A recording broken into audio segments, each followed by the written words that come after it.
Good afternoon, everyone. Thank you for joining us for our conference here this afternoon, Thriving While Black, the Role of Media and Communications Technology in Addressing Black Mental Health.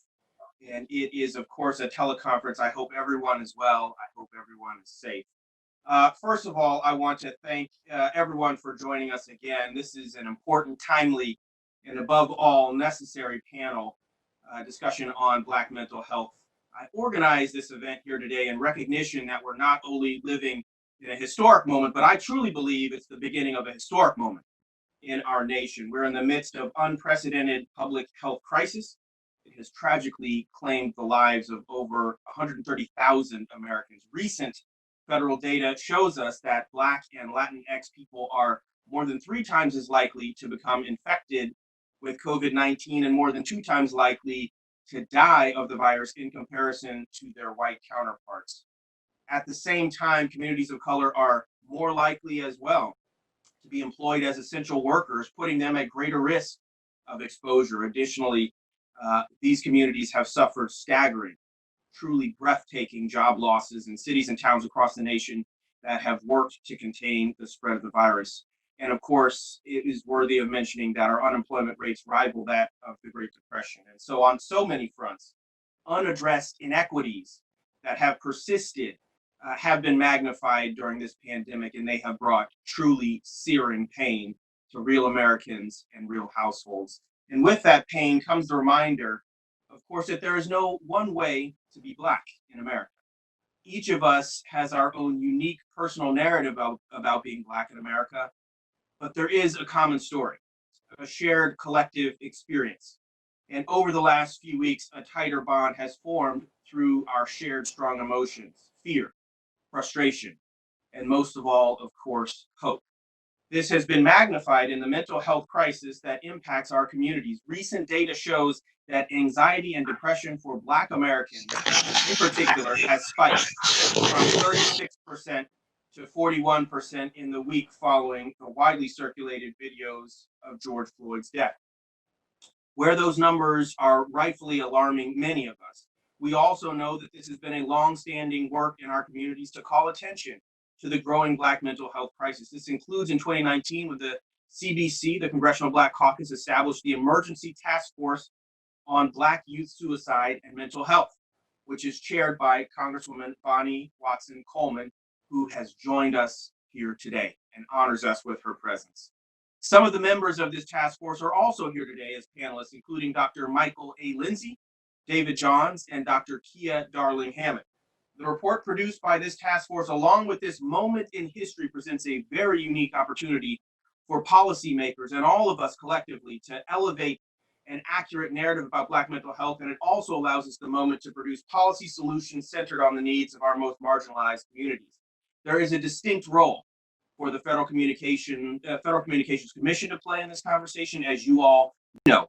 The commission has a very important vote ahead of us in just a number of days on Thursday, related to designating 988, the National Suicide Prevention Hotline. And I know where I stand on helping to ensure that there is a 3-digit dialing code for National Suicide and Mental Health Crisis Hotline that could literally save lives. I'm also committed to connecting all Americans to affordable and reliable broadband, which, if realized, will present opportunities for our communities to connect with life-saving telehealth services, including critical mental health services. Unfortunately, we are dealing with the reality of an internet inequality, which has exacerbated longstanding social gaps in every aspect of American life. Telehealth services have surged, continue to surge during this pandemic, and yet we have to deal with the harsh reality that a number of Black communities disproportionately lack access to telecommunication services that provide this critical life-saving care. I have, for that reason, amongst many, called for the expansion of the FCC's Lifeline program, which is the only federal subsidy that offers voice and broadband services at a subsidized rate to low-income Americans to meet that critical need of this moment right now. This program is vastly underutilized.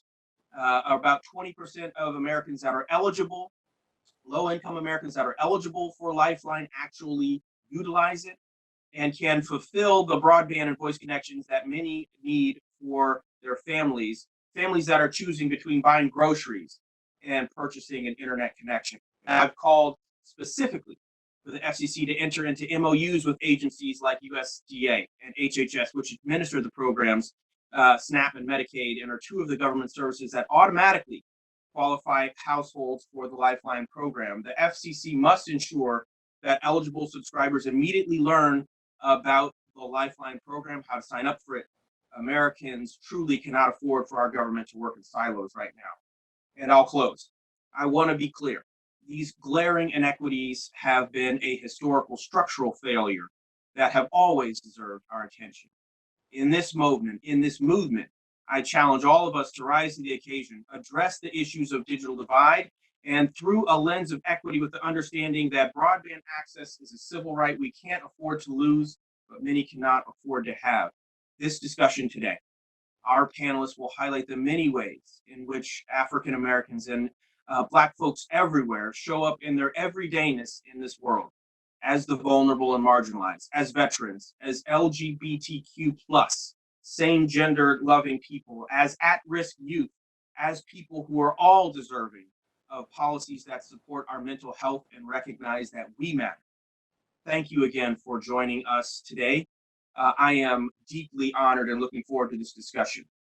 I'd like to go ahead and turn things over to our moderator here today, A. Prince Albert III, who is going to moderate the discussion. Prince is currently the inaugural Technology and Telecommunications Fellow at the Leadership Conference on Civil Rights and Human Rights, where he thoughtfully and passionately advocates for the most marginalized communities in his work. Also, a veteran, a former high school teacher. I know he's going to add a richness and perspective to our dialogue here today. Prince, the floor is yours. Thank you. Our knees, our backs, or our voices like me here today from overuse or trauma, so too from time to time, our minds may suffer from overburden and trauma. There is no shame whatsoever in seeking help to restore our minds. Black mental health is of utmost importance right now as we weather dual pandemics. The coronavirus disease of 2019 has plagued our world with 12.6 million cases. 3.3 million people have cases have been reported in the United States, and the virus has claimed more than 137,000 American lives to date. COVID-19 has exposed long-standing disparities between the rich and the poor, people of privilege and people of pillage. The US Centers for Disease Control report that Black people are double to triple times more likely to be hospitalized and to succumb to COVID-19 than their white counterparts. This more recent pandemic exposes centuries old pandemic of historical racism. Public policy researchers Keith Lawrence and Terry Keller define structural racism as the normalization and the legitimization of interpersonal dynamics that systematically advantage white people while producing cumulative and chronic adverse outcomes for people of color. Racism and COVID 19 both plague every sector, from healthcare to education, employment, housing, financial services, voting, criminal justice, civil litigation, and even media and entertainment. This year, the deaths of George Floyd, Ahmaud Arbery, Tony McDade, and Breonna Taylor Say Her Name have triggered ongoing international movements for Black lives. Their deaths have framed existential discourse about the value of Black life, the role of Black culture, and the responsibilities of the Black community. Black people are now most at risk for losing their support systems, their livelihoods, their lives, and losing their minds during this epic convergence of dual pandemics.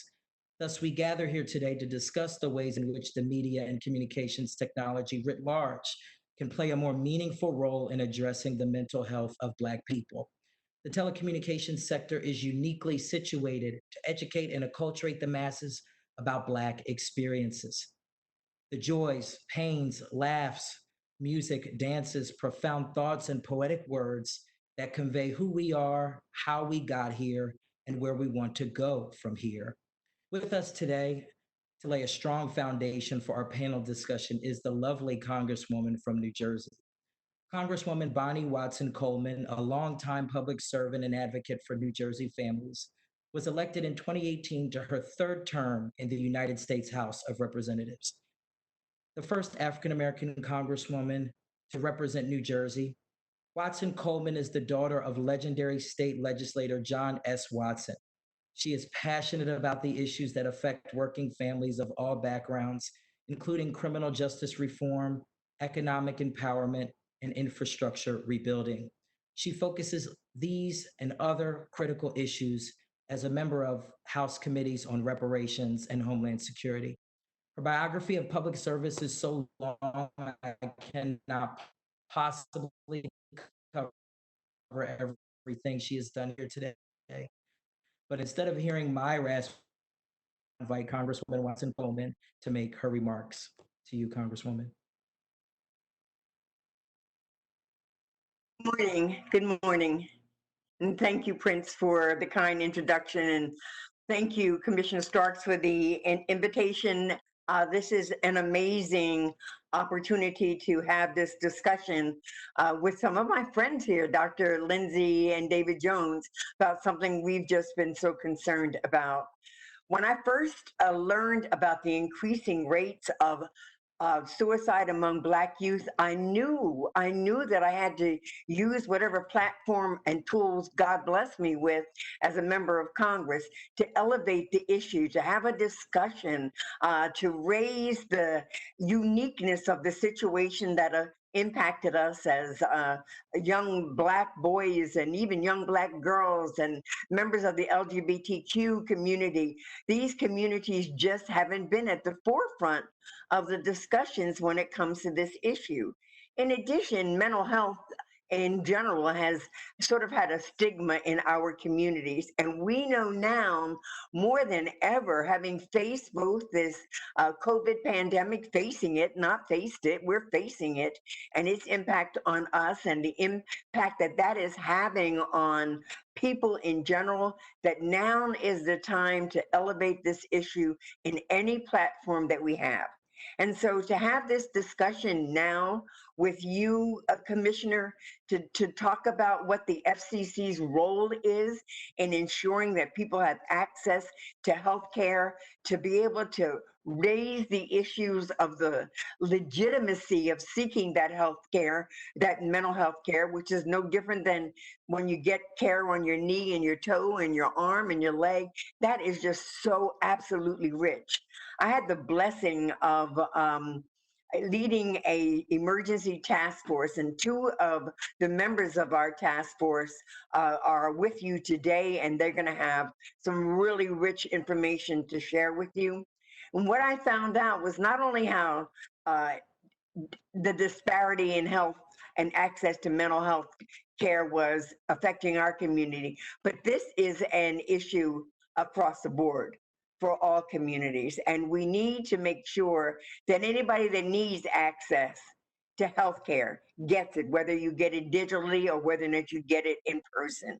But as a result of all the rich work that Dr. Lindsay and David Jones and several others did, we issued a report, and then I introduced a piece of legislation that I think is very important. It's known as Pursuing Equity in Mental Health Act, and it has over $1 billion in it for various programs, acknowledging that part of the solution requires more funding for mental health across the board, whether or not it's programs in school, it's access to research, it's access to researchers, it is access to interdisciplinary coming together collaborations, you name it. There was insufficient access on the part of our community in particular. And it really was quite a learning experience.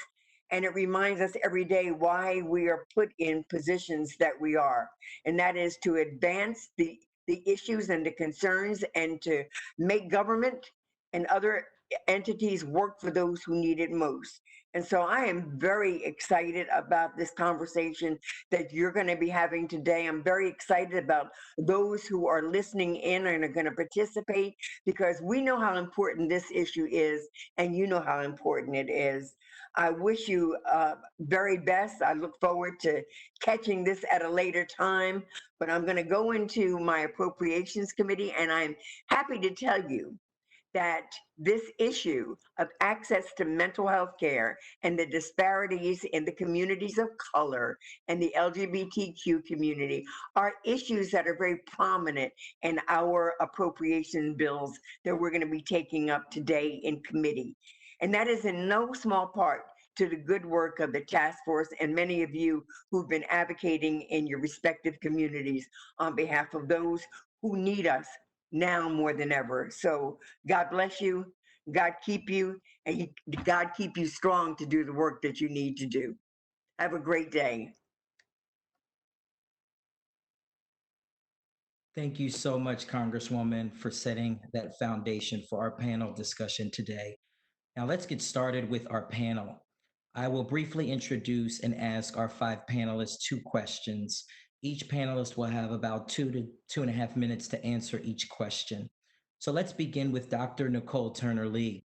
Dr. Turner-Lee is the Senior Fellow in Governance Studies and the Director of the Center for Technology Innovation at the Brookings Institution.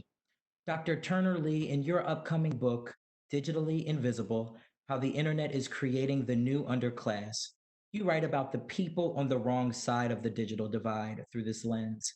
As the title suggests, you write about the digitally invisible.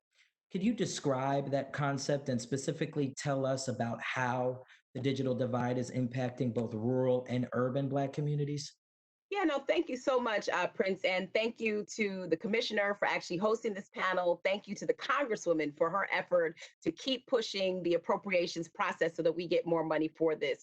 I mean, I think at the end of the day, we do have a digital divide. And I think the commissioner stated it in his remarks that we're looking at upwards of 20 million people, and some say more, that do not have digital access. And when you start to overlay the types of systemic discrimination that we're seeing when it comes to the accessibility, the affordability, and really the literacy around what digital can do, we're realizing that people who make up the digitally invisible, this is not people who have access. This is really not people who have the privilege of sort of going between analog and digital worlds. We're talking about people who, for intensive purposes, they cannot benefit from things like telehealth or teletherapy simply because they're not online. I mean, let's just look at how many of our school kids have been actually placed offline without digital access during this 3 month period of COVID. And now let's apply it to the mental health crisis. And as it's been suggested, our people in particular, they're not only going through health disparities in terms of physical Prince, but they're also going through trauma, right? Seeing what we have seen in the last 3 months is a traumatic experience.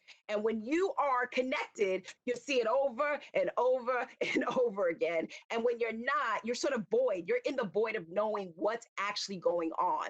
So to your point, this is an imperative issue. We cannot solve a lot of issues that in the past we've been able to solve without addressing head on the digital divide, which is disproportionately affecting people of color, people who are low income. About 13% of Americans right now aren't even connected, and they look like Black and brown people. They are older Americans. They are people who do not speak English. And oftentimes, and I want to speak to the LGBTQ community, they're often people who, for some reason, have to sort of shy away from being digitally exposed because those have consequences as well. And so I think this is such a great conversation on if we are going to deploy different platforms to make movement on ensuring that people have the resources, we have to get out of the mode, and I'll end here, that we are in line and really acknowledge that we are now online when it comes to the distribution of services. So hopefully we'll talk a little bit more about telehealth and teletherapy, which I'm here for. But I just needed to be real clear that we are in a state of siege right now when it comes to digital access, as the commissioner has mentioned. Thank you so much for that. I just have a follow-up question. We've talked about telehealth as a way to address the Black mental health crisis in this country. What equitable policy solutions should we advocate for to ensure that Black people have a chance to access telehealth services through broadband? I would just say I'll give you 3 points. I'm like a Black Baptist preacher. I'm just going to give you 3 points and I'm going to sit down, right? The first one is we need more broadband. And so I think the commissioner's remarks around closing the digital divide and ensuring that there's universal service is key. We cannot keep going when we have these disparities in digital access. It is not working for us. It is not working for our children. It's not working for our older Americans, and it's certainly not working around the areas of healthcare. When we talk about telehealth, particularly for people who are not as familiar, we're talking about under COVID, the fact that we had to go into social distancing where we moved to remote healthcare, which means if you have a smartphone or a computer or internet connection, you have the ability to speak with your doctor around a variety of services, whether it was primary care, I think I'm having symptoms, to, follow-up care. I think that, I'm doing X, Y, and Z, or I feel a certain way. It is imperative because telehealth and teletherapy in particular have been successful deployments of telehealth. Because we can get real-time access to our providers, it works. It actually works. But I'll say this, from a policy perspective, what we did in the last 3 months, we have to continue to do. We exempted and waived a lot of the regulatory and legislative restrictions to the exercise of telehealth and telemedicine. We cannot go back because this pandemic has not gone away. So I would say, first and foremost, keep what we're doing, how we're doing it, the same way. We cannot regress 10 years ago to the fact that we had challenges with licensing and reimbursements and equipment. Let's keep doing it the same way. Let's keep pushing universal broadband for populations of color.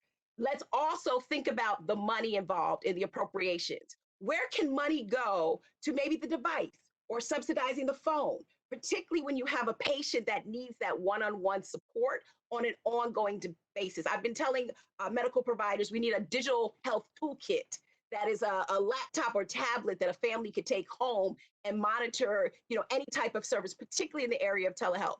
And I would say this, I think what the congressman talked about in terms of more money is important. We need to raise the awareness that the trauma that Black people are experiencing today is a mental health concern. And the only way that we can continue to raise that awareness is getting dollars that are dedicated primarily to our communities and equipping our youth in particular. I'm a big follower of David John's work in terms of what he's doing to keep a check on the mental wellness of our young people. I'm a parent myself, and I have to watch that.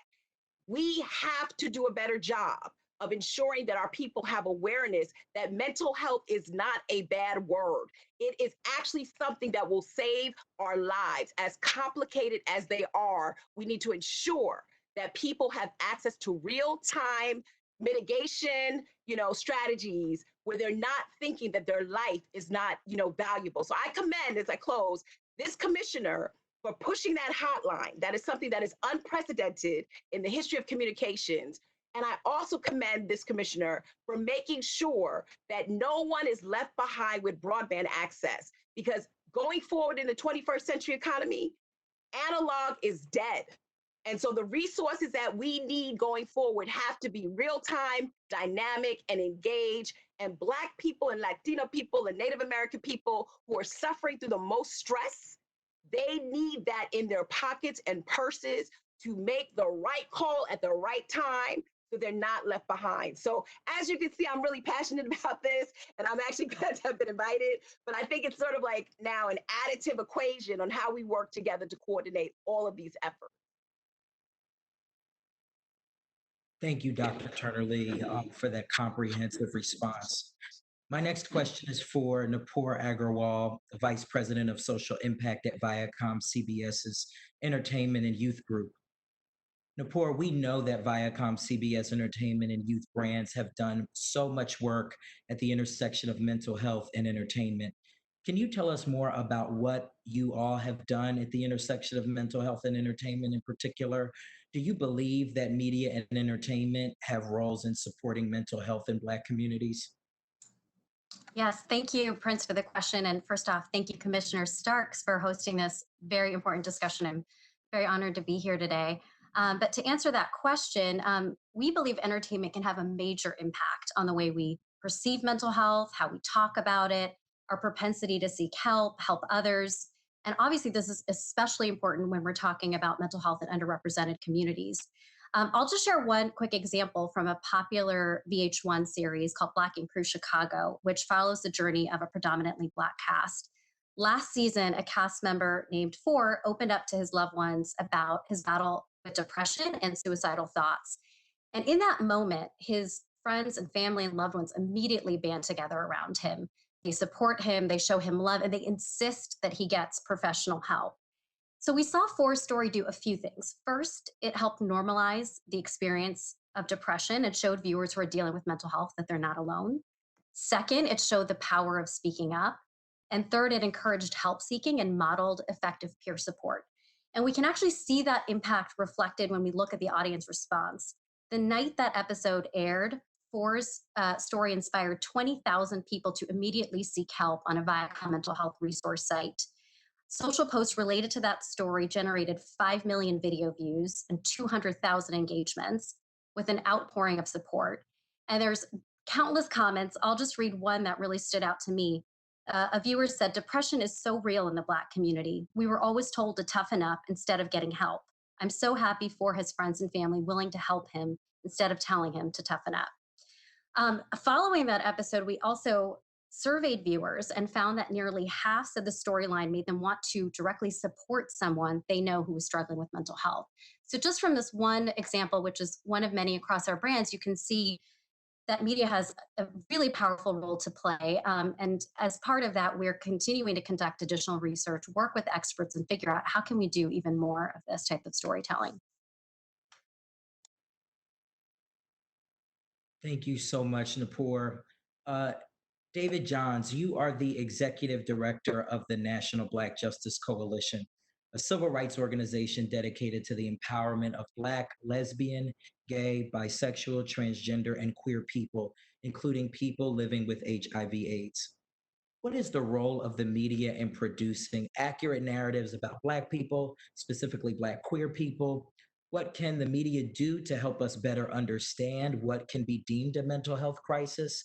And please do, David, highlight the experience of Black trans women in your response.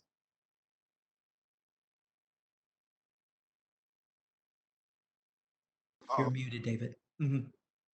I said just that, as if that any of that was any part of that was easy. I want to acknowledge a brand new puppy parent.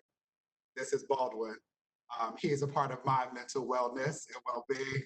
So he was running around here tearing stuff up, which is why I kept jumping off and on. So just want to offer that in the way that all parents know things happen. We live in a quarantine. Also want to acknowledge that words matter. There's power and precision. And I heard you, Commissioner Starks, when you named same gender lovers. I appreciate that. I want to say thank you for that, and to you, Dr. Valentine, for always being intentional in this regard.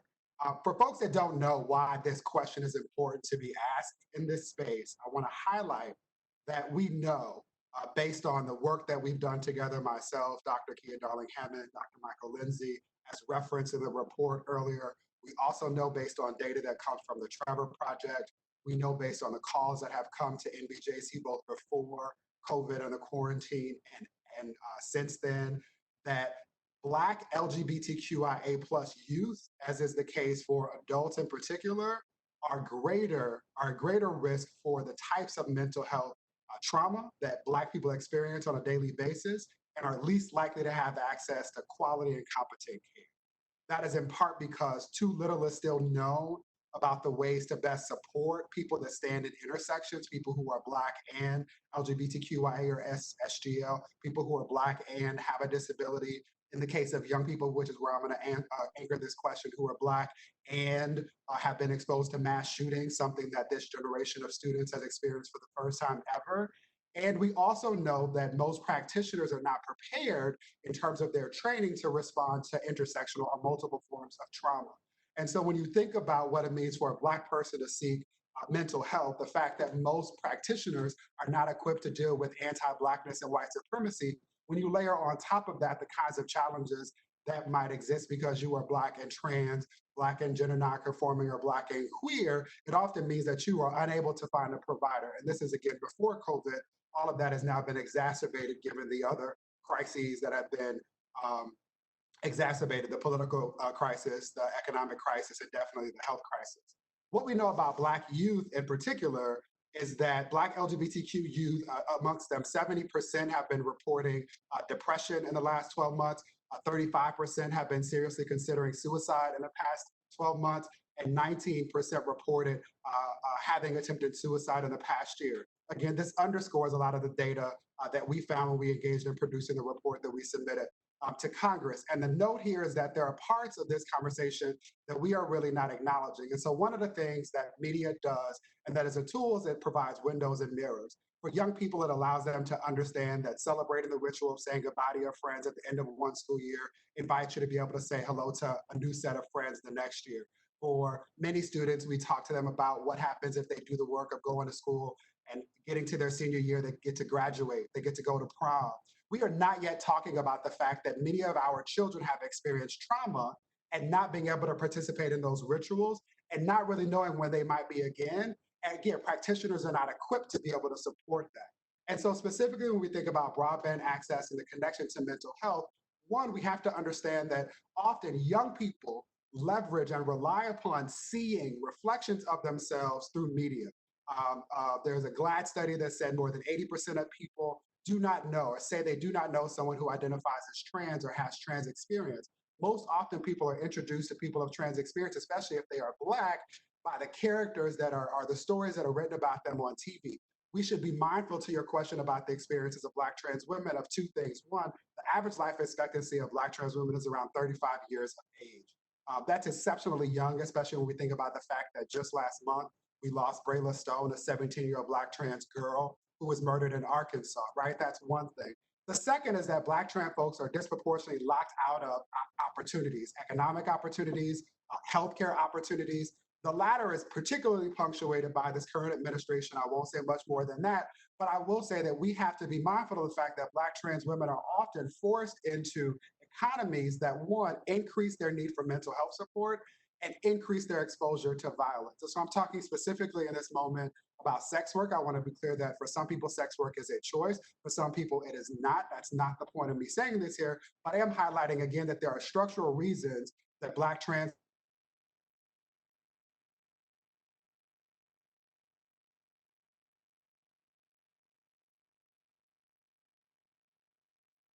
I believe we've lost David right now. I'm going to circle back to him when he gets back online. But my next question is for Dr. Michael Lindsay.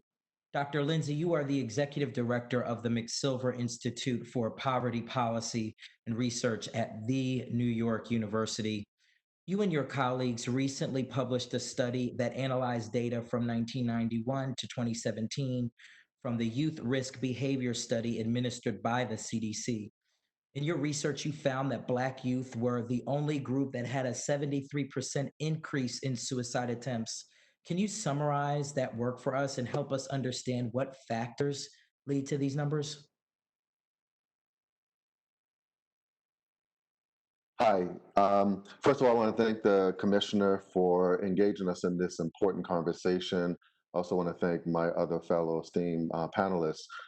That study is really reflective of what's happening in terms of Black youth in this country regarding their engagement in suicide behavior. So we looked at 4 indices of suicide behavior: thinking about suicide, planning it, attempting suicide, and having an injury related to a suicide attempt. And what was interesting is that for thinking about suicide and planning suicide, for all youth, we saw a decrease over that span of time in terms of engagement in that behavior. But when we got to suicide attempts, we saw, as you mentioned, that Black youth were the only group, and let me repeat, the only group that saw an increase in that behavior over time by 73%. And then for injury by a suicide attempt, Black adolescent boys were the only group that had an increase, and that increase was 122% increase over that span of time.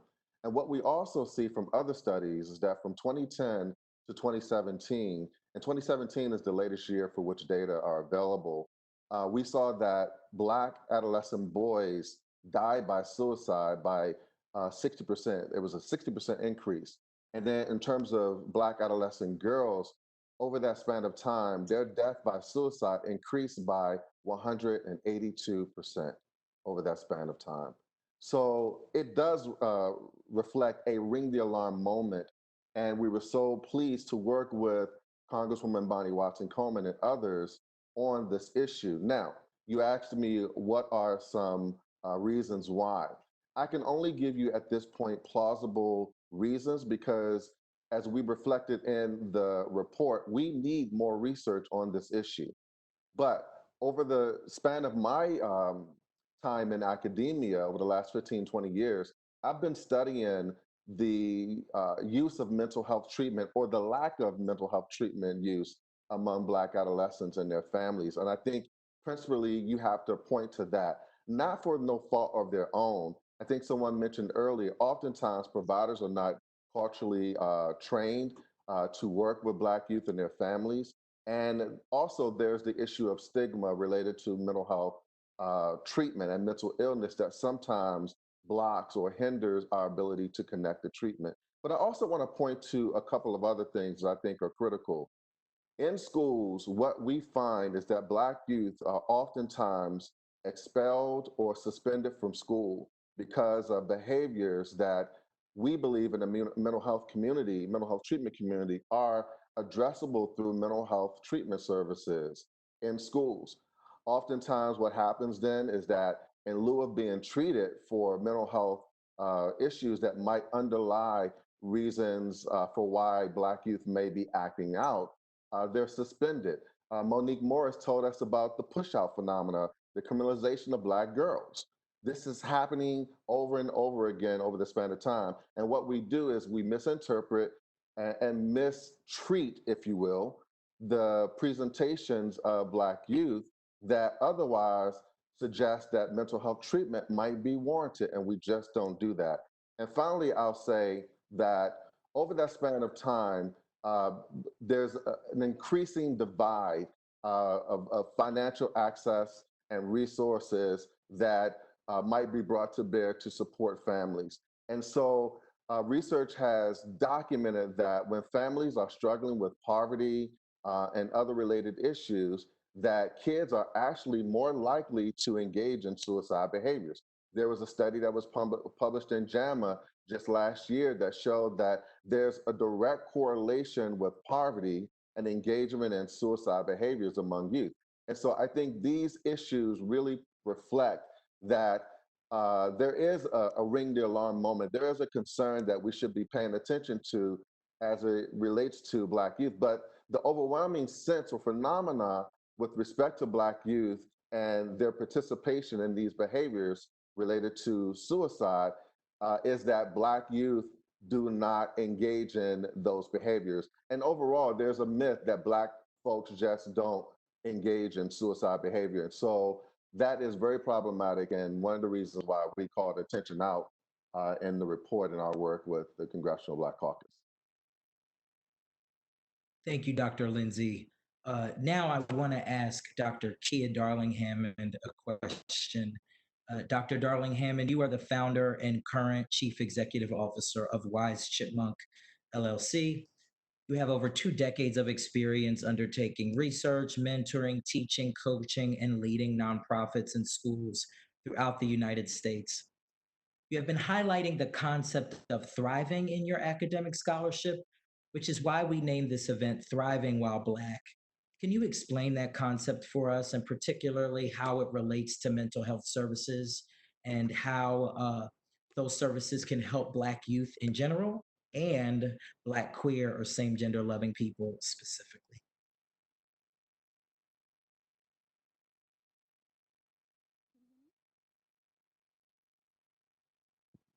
You're still muted, Dr. Darling-Hammond.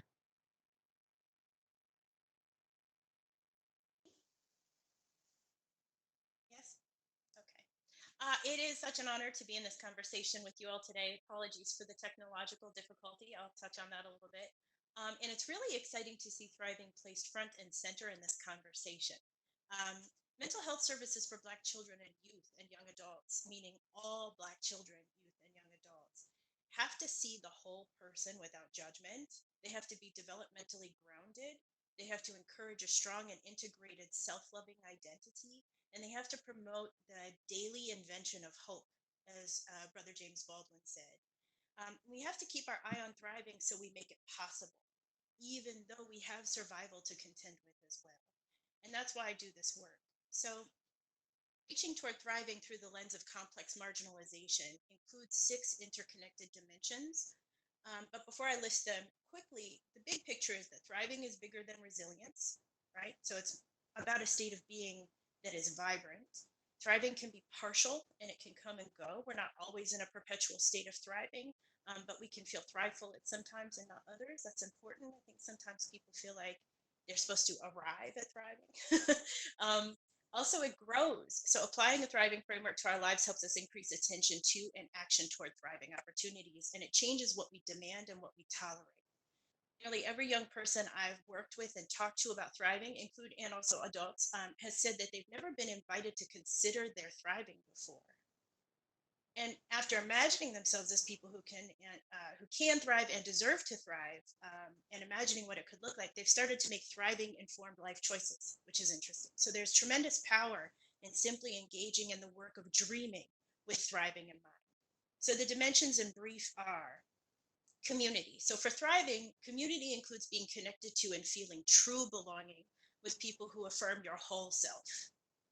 For trans, bisexual, queer, lesbian, gay, same gender loving, and other gender and sexuality expansive people, this can sometimes take the form of chosen family. I name this explicitly because this is so important for us. People with whom there's a kinship bond outside of the family of origin can become a point of survival and thriving for young people who are gender and sexuality expansive. And that be in addition to close friends and peers and affirming family and others, but sometimes that is the only thing that we have. Visions for thriving with marginalized community in mind typically also touch on social justice, right? Not just a desire for community liberation, but also the ways we find close community through engagement and freedom struggles. This is often left out of literature. This is a key part of thriving, right? Social justice. And selfhood is the second dimension.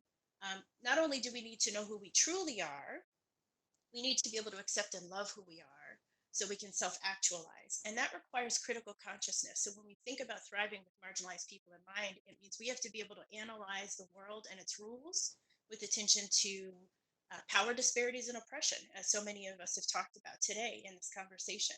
And to develop a sense of pride in our identities requires defiance. It requires a refusal of messages that were disposable or impossible or ugly and so on. And this takes serious psychological work and the support and modeling of a strong community. The third dimension of thriving is abundance. Right now, basic resources for living can be fleeting, as so many of you have already named. So when people feel like they're thriving, they often describe having the resources they need to be vibrant, right? So they have the resources to travel. They have access to affordable yoga taught by queer people of color. They can see themselves there. They don't feel weird there. And that's in addition to having basic needs met. So abundance is critical. And then pleasure. We often forget about pleasure when we're deep in the work of surviving.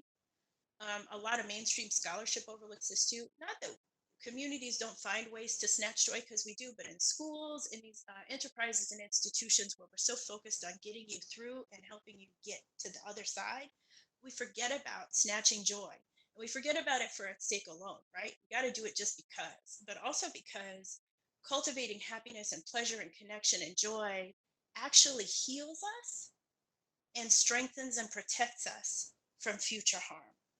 And then the fifth dimension of six is relief. Also, often overlooked is that there is a profound role for relief in thriving. We need relief from being unsafe.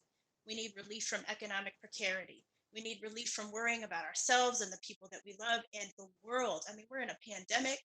The globe is under duress. We are under constant attack. We never get to feel safe outside. We need relief from that in order to be able to experience thriving holistically.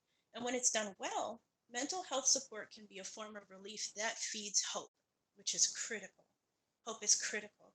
And then finally, the sixth dimension, simply being. When people describe experiencing the 5 dimensions I've already listed, they usually tell stories about being able to simply be. That is, that they are living in the fullness of their whole selves. This is especially important for people whose identities are marginalized and deemed disposable and impossible and ugly, right? They are supported, they are loved, they're well resourced, they're joyful, and they're free from worry. And this is what we're aiming toward, I think, for our children and for ourselves and for our world. Thank you so much, Dr. Darling Hammond. And I want to keep you in the spotlight a moment and ask Dr. Lindsay and David Johns to answer this question with you. You all worked in collaboration with the Congressional Black Caucus and Congresswoman Bonnie Watson Coleman to produce a report to Congress from the CBC Emergency Task Force on Black youth suicide and mental health that we've mentioned. Can you tell us about that project and the policy and recommendations for Uh, I think technology sectors? I think I heard I'll start with part you, of. Dr. Hammond. Okay, sorry. I'm sorry, I only partially heard your question because you Right. breaking up a little bit. Would you be willing to repeat it?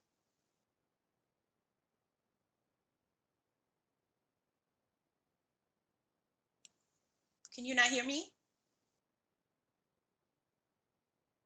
Well, I think we're having this is part of Sure, I can repeat the question. Can you hear me now? this is part Everyone? of the grace that we all have to have when we have some of these events here. You know, I think the gist of the question is please tell us about the report. What you found were some of the most essential, important parts. What you thought are, you know, feedback that is absolutely important for folks that are intentional and eager to come with this. We're eager to mine and explore a little bit what you all found in that report. Oh, yes, thank you. I'm sure that my esteemed colleagues will have more to add. I think one really critical piece is this idea of safety first and doing no harm. In other words, the practitioners who touch the lives of people who are in a state of urgency and vulnerability have to be well trained to do that without doing harm.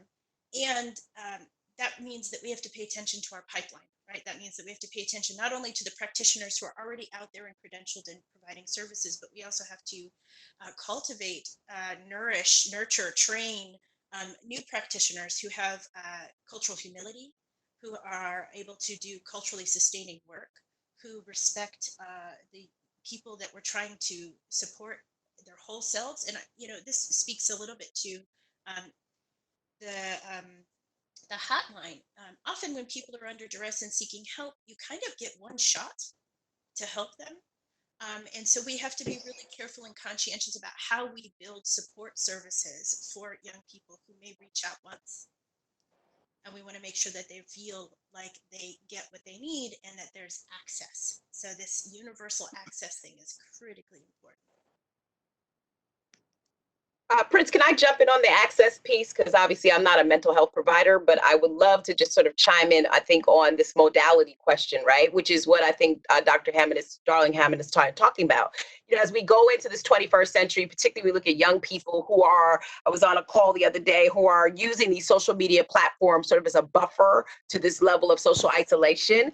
We need to make sure that we can actually put that in a clinical perspective. And that's why we did a report recently at Brookings on telehealth and telehealth's role in sort of decreasing some of the health disparities that we saw just in terms of pre-existing conditions, but even in mental health. And I think as we have this conversation, what I love about it is I don't often get to come to the dining room table with mental health practitioners and advocates. And I think we need to see more of that, right? Because on my side of the equation, modality matters. What is it that we're using to get to people? Is it their smart device? So what does that mean in terms of universal access? Is it the type of platform? Is that safe and secure to be able to have these types of conversations? You know, where is the privacy? That goes to people's willingness to have these conversations, knowing that it will not get to a parent or somebody else who may ridicule and create, you know, more harm. That I think is a critical conversation going forward as we continue to look at this new normalcy that we're going into. And that's where I think, again, on the policy side, working together with practitioners on the clinical side in any kind of telehealth, teletherapy, telepsychiatry is so important because we as broadband providers can only provide the pathway. But I think it's going to be up to these like blended interdisciplinary conversations to ensure that, and I love the way you, all three of you have actually put this out. Uh, how do we ensure this real time, immediate access? And I think that, and how do we ensure, and I want to go back to a comment that was made, these group contexts where that healthiness is and that of thriving, right, is sort of being shared. And I know as a parent, I have to double check my son who's 17 and what environments he's hanging out with at this time, because he is what I think Dr. Lindsay said, one of those kids that didn't have a prom, didn't have homecoming, and is now going into another potentially volatile situation as a Black man who's also watched all the things happening around him. So yeah, I think as the commissioner continues to have these kinds of conversations, and Dr. Valentine, we need to think about what's the blended approach that takes these systematic conversations around cables and wires and bandwidth, Commissioner, and puts it in the context of humanity so that we ensure that the people who have the least get the most out of these new types of directives. I think one of the critical things that Dr. Turner Lee is alluding to that's critically important, and what we reflected on in the report, is that we need more evidence-based treatments to be targeted, if you will, toward the circumstances that Black youth, broadly speaking, find themselves in. And so what we found is that when you look at the documented evidence for addressing the specific behaviors of suicide, there really is no definitive answer as to what the evidence is. And the next step of that, to Dr. Turner Lee's point, is how do you bridge the divide to get that evidence into technologies that are transportable and will be accessible to Black youth and their families. And to date, that has not been the case. And so the work then that Commissioner Starks, you are doing around trying to bridge that digital divide becomes incredibly important, because one of the issues is this: even if we do develop evidence-based interventions that are transportable via technology, will families, Black families, have access to that technology in terms of broadband access? That's a huge issue. Yeah, I would supplement and make 3 points. One, the devil is a lie, and I rebuke the spirit of Teddy Riley that is over my connectivity. Two, my sister Nicole made the point earlier that digital exposure can be deadly. And in talking about the importance of modality, she highlighted that often the complications that one might experience if they have access to certain levels of privilege, vis-a-vis being cisgender, being heterosexual or heteronormative, or not having a disability, are compounded when, again, you look at the reality that so many of us live in the intersections. And so specific to the report, one, the report was important because, again, too many people think that Black folks do not have mental health challenges or mental health needs. We still live in a point in time in which people think that therapy and attending to your mental well-being is for white folks, when what the report does is underscore the knowledge that if anybody should have access to mental health support, it's people who have endured the vestiges of transatlantic enslavement. And so the report made that clear. Second, to the point that Dr. Lindsay, Dr. Darling Hammond, and then Nicole, by way of sharing her experience and her beautiful baby, she has 2 wonderful kids, highlight is that too often we think that these conversations should be reserved for adults. And in fact, it is quite the opposite. We have to be mindful of the fact that we all are holistic people that have holistic needs, as Dr. Darling Hammond pointed out, that begin early. And too often our babies do not have access to this kind of support, particularly when we think about what resources they are supposed to have access to in schools. The third thing that I want to highlight that's very much related to this conversation is that there's power in precision. And my primary concern with universal approaches is that, again, they tend to miss the needs of those of us who are in the intersections or the margins. And so we should all be clear that there exists a number of at least 2 hotlines that I can think of. One of them is operated by the Trevor Project. What we know, and I appreciate the Trevor Project for engaging in BJC in this project, is that Black folks don't see that hotline as a resource for them.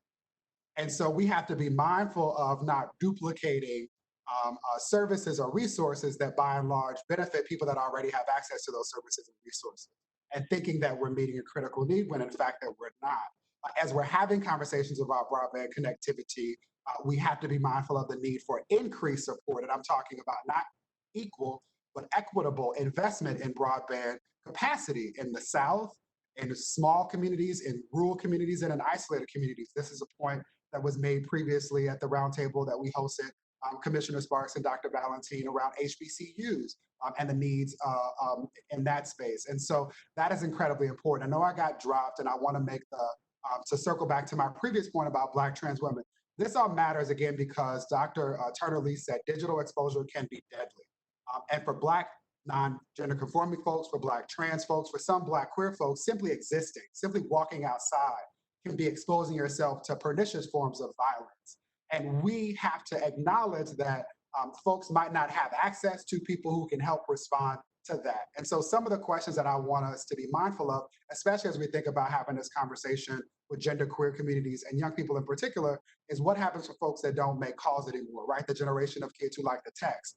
How is it that we are leveraging broadband connectivity and conversations to ensure that TikTok videos and Instagram live videos have these messages that are safe and affirming and provide resources to our babies? How are we equipping people that normally would not come to this table, as Dr. Turner Lee pointed out, to have conversations about our holistic well-being to ensure that members of our community are not simply surviving, but are thriving? Those are the kinds of conversations that I'm really excited about us continuing to engage in. Yeah. And if I'm sorry, if I could say on David, I think you're right on. And I think it's for people like myself, it's a two-edged sword, right? It's one, you want to have a digital environment which is healthy, which allows for the thriving of young people. You want to reduce bullying and, all of the things that come that are on the other side of digital opportunity. But at the same time, we need those tools in a productive way to improve the quality of life for individuals. And I think that's always the stark battle that we have. And how do we introduce tools where people are not just using them for like the ancillary marginal stuff, but they're actually improving quality of life in ways that make a difference to their families and communities. So I think you need to bring us back, Lisa and Commissioner Starks for part two, because I think this is really at the crux of where we see this lack of coordination when it comes to services, modality, as well as message. And at the risk of being persnickety, when we do that work, we also have to make sure that people are protected, right? Like, we're talking about the communities that are most likely to be preyed upon when they are given access to these critical services and supports. And so increasing digital literacy, which was mentioned earlier, but also ensuring that those of us who do this work are also ensuring privacy protections and data protections such that people's, Dr. Valentine, we talk a lot about this in one of our networks, right? That people are protected as they engage in life-saving work. Thank you for the panelists. I want to ask Nupur Agarwal one last question before I pan to everyone for a 30-second answer. Nupur, we want to look at things from a future-oriented perspective. What do you see as the opportunities for entertainment media to do more of what everyone is talking about, representing mental health among diverse communities on television through media? Yeah, well, thank you for that question. First and foremost, mental health representation within television and film is simply low across the board. And then when you look at marginalized communities, those numbers go down even further. So first and foremost, we just have to work on boosting representation. That is such a critical piece of creating that connection, that normalization, that this issue is relevant and there are resources, there's help, it works, and basically creating that pathway to all the services and support that the other panelists have been speaking about today. Something that I'm personally very interested and excited about is thinking about how we can expand that storytelling. So currently in television, you see a lot of focus on that crisis moment when that cast member or actor is really at a point of needing immediate help, which is very critical and a very important part of the conversation. But how can we take it a step further and represent mental health as the continuum that it is? That it's something that affects all of us, and we're just at different points in our mental health journey at any given time. So looking at things like resilience building and healthy coping and peer support, how can entertainment play a role in depicting mental health in that more holistic way and creating some of the awareness and education that can lead to better health, mental health for everyone? So those are some of the things that we're focused on, and look forward to working with all the panelists here and taking a lot of this great insight and research and thinking about how media can bring attention to it. Thank you, Nupur. And I'm going to begin with you for our last question to each of the panelists. I'll call on each of you. Nupur and all of you, could you provide one policy recommendation based on our discussion here today? What would your one policy recommendation be? Well, I am probably the least qualified to speak to policy recommendations on this panel, but what I will say is I hope that there's resources and attention given to uh, the options that have been laid out by this panel today, and I look forward to entertainment playing a role at being that megaphone and that source to amplify and mobilize the people who are impacted by these policies to advocate for them. So I really think that's a critical role we can play, and I hope to work with the panelists here today to do that. Dr. Darling Hammond?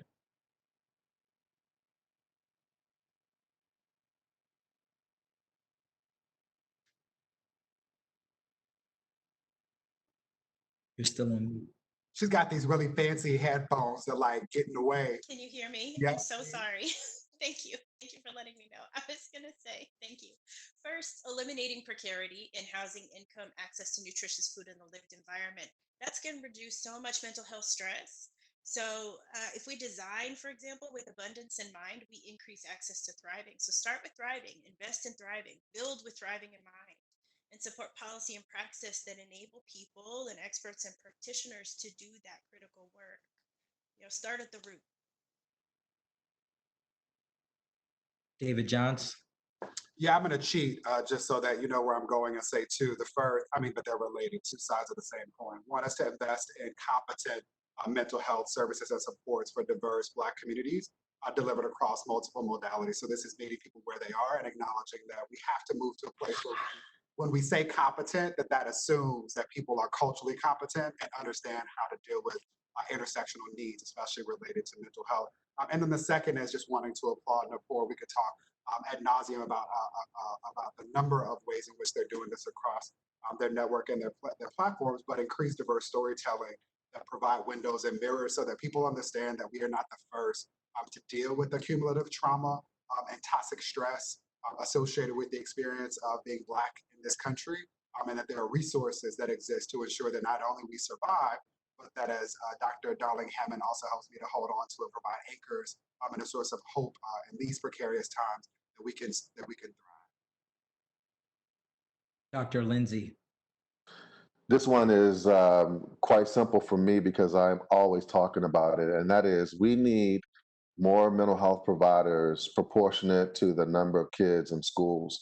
And it is often the case that we see that in communities of color, there often is not an available mental health professional in the school, or if one is available, that person is only there one day out of the week, which is nonsensical when you think about the kinds of issues, particularly in the context of COVID, that kids are going to be bringing back to school related to, racial trauma, the loss of loved ones and that sort of thing. And so we need to have mental health providers available for every school, and it needs to be proportionate to the number of kids in the schools.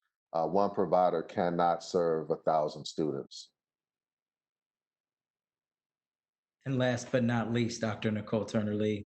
So I want to just say this, and I'll try not to cheat, but I'll make it quick because I think everybody has said it. I think the first thing is making sure that telehealth and telemedicine continue to keep teletherapy as an eligible service. So right now it's actually in there and it's actually one of the more used services, but we need to make sure that it gets more and more attention and more money, as well as more of an ability for clinicians to actually refer that modality to clients. And then I would say secondly, and I'm going to put it out very broadly, sort of pinching on what the commissioner said, I think we need to make the Lifeline program an eligible service for people with mental health concerns. And that way it becomes something that is more universally distributed and allows the Lifeline program to expand not to just pockets and segments of people, but to people who really come into their doctor and say, I need help. And being able to apply for a Lifeline phone or program where you could actually get that availability of broadband in your pocket, I think will be very, very necessary going forward. So I think we've got a big, hairy goal there, Commissioner, in terms of really making sure that it's interrelated with our agencies and particularly those with medical concerns at this time. Everyone, we must end our lively discussion there. I want to thank Commissioner Starks, Congresswoman Watson Coleman, and each and every one of our panelists. Again, I'm A. Prince Albert III. It has been my honor to start this very important conversation. Before we sign off, I do want to hand it off to the Commissioner for closing remarks. Thank you, everyone. Clear. There's no need for me to preach here today. Each of you has brought tremendous perspective. You know, a couple threads that I picked up on. The first is what is a tremendous microcosm, certainly of my approach, and definitely the approaches that I heard today. And I think it was from Dr. Nicole Turner Lee. Make sure the people with the least have the most, and making sure that we are bringing those resources and focusing on those that are the most marginalized, the most vulnerable, that we know disproportionately are the most at risk. One of the places that I visited before was the Larkin Youth Homeless Shelter in San Francisco, California. And I heard a lot of these issues directly when I met with some of the youth there. Issues of poverty, issues of how school did not serve them, how they were not able to find that sense of belonging. And something that Newport mentioned, and I wrote it down, you know, normalizing the experience, obviously through myriad ways, and television and is just one particular vector, but the ability to really normalize the experience, to have that myth busting type of fashion, I think is incredibly important here. And we do know that in particular with the Black community, there is the stigma, there is the shame associated with Black mental health. And we need to completely break through that and make sure that our most folks who need that attention do get it, and especially with that feeling of belonging. The last thing that I would say, of course, is where I started. Thank you to everyone who has joined with us here today. I know we had a couple of technological hiccups, including what I understand is that my opening remarks were not, we weren't yet live. And so I'm going to post those as I do for almost all of my remarks. And so if there are any folks interested in hearing that, where I set the ship a sail here, they can certainly visit those. But I'm set to take a vote here on Thursday on the 988 National Suicide Prevention Hotline. It is something that I was committed to before, but obviously hearing from so many passionate advocates here today, I really do think there is a particular need for the National Suicide Mental Health Crisis Hotline that could save lives. And in particular, I'm hoping Dr. Lindsay had mentioned the astonishing numbers that we have seen, the hockey stick jump in high rates of youth, particular Black youth that are contemplating suicide. And we have got to do more. We've got to bring the right attention and resources here. So thank you for joining us. Thank you to this distinguished panel. This is one of the best cross-sectional panels that I've seen. And this is exactly what we need right now, right at this moment. So thank you, everyone. Thank you for joining.